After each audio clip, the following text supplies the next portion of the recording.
নমস্কার বন্ধুরা, আমি রণদীপ। আজ আমি নিয়ে এসেছি একটি নতুন ভ্লগ। মাত্র কয়েকদিন আগেই হয়ে গেল ঝুলন পূর্ণিমা। এই দিন সন্ধ্যাবেলা আমি শান্তিপুরের কয়েকটি বাড়িতে ঝুলন দেখব বলে হাজির হয়েছিলাম। আজ তার কয়েকটি খণ্ডচিত্র আপনাদের সামনে তুলে ধরছি।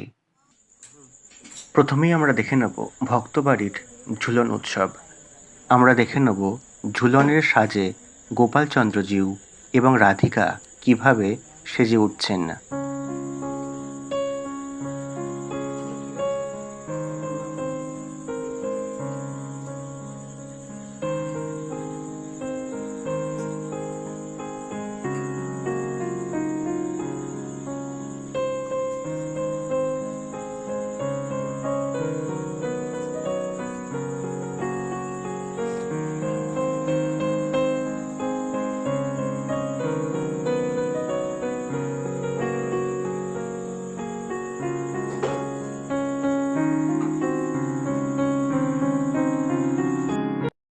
অষ্টসখী ছাড়া রাধাকৃষ্ণের প্রেম অসম্পূর্ণ, আর তাই গোপালচন্দ্রজিউ এবং শ্রীমতী রাধিকার মতো অষ্টসখীকেও গাঢ়নীল বসন ও ফুলবেশে সজ্জিত করে ঝুলন পূর্ণিমার রাত্রে দোলনার পাশে সাজানো হয়েছে।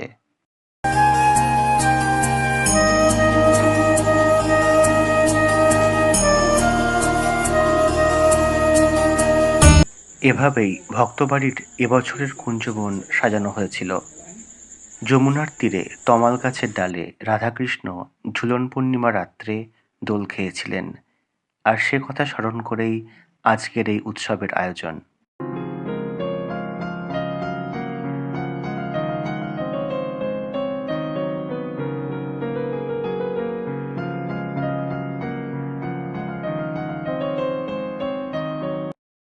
ভক্তবাড়ির গোপালচন্দ্রজিউয়ের দোল খাওয়া থেকে বিদায় নিয়ে আমরা চলে গিয়েছিলাম শান্তিপুরের বিখ্যাত বড় গোস্বামী বাড়ির ঝুলন পূর্ণিমা দেখতে।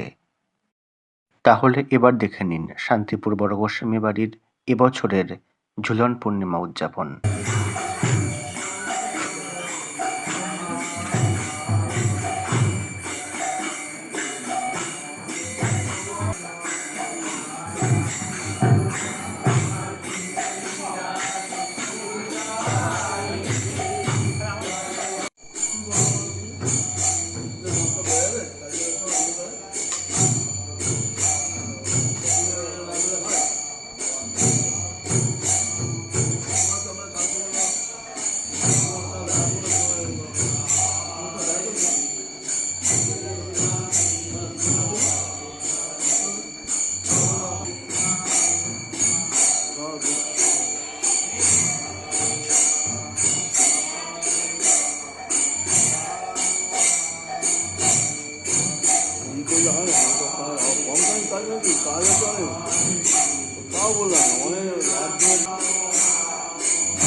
তারপর আমরা বড় গোস্বামী বাড়ি থেকে চলে গিয়েছিলাম হাটখোলাপাড়ার মধ্যম গোস্বামী বাড়ির গোকুলচাঁদ জিউয়ের ঝুলন দেখতে।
গোকুলচাঁদ মন্দিরের খুব কাছেই শ্যামচাঁদ মন্দির, আর তাই আমরা গোকুলচাঁদ মন্দির থেকে পৌঁছে গেলাম শ্যামচাঁদ মন্দিরে।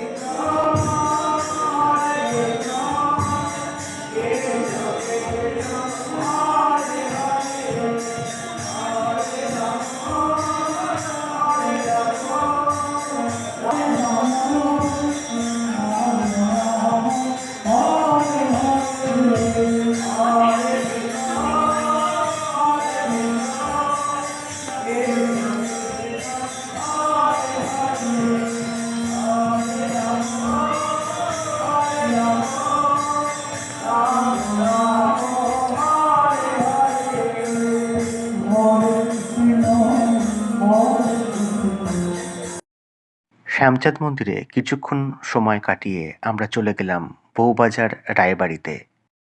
শ্যামচাঁদ মন্দির থেকে বেরিয়ে বউবাজারের দিকে মাত্র 2 থেকে 3 মিনিট হেঁটে গেলেই রায়বাড়ি।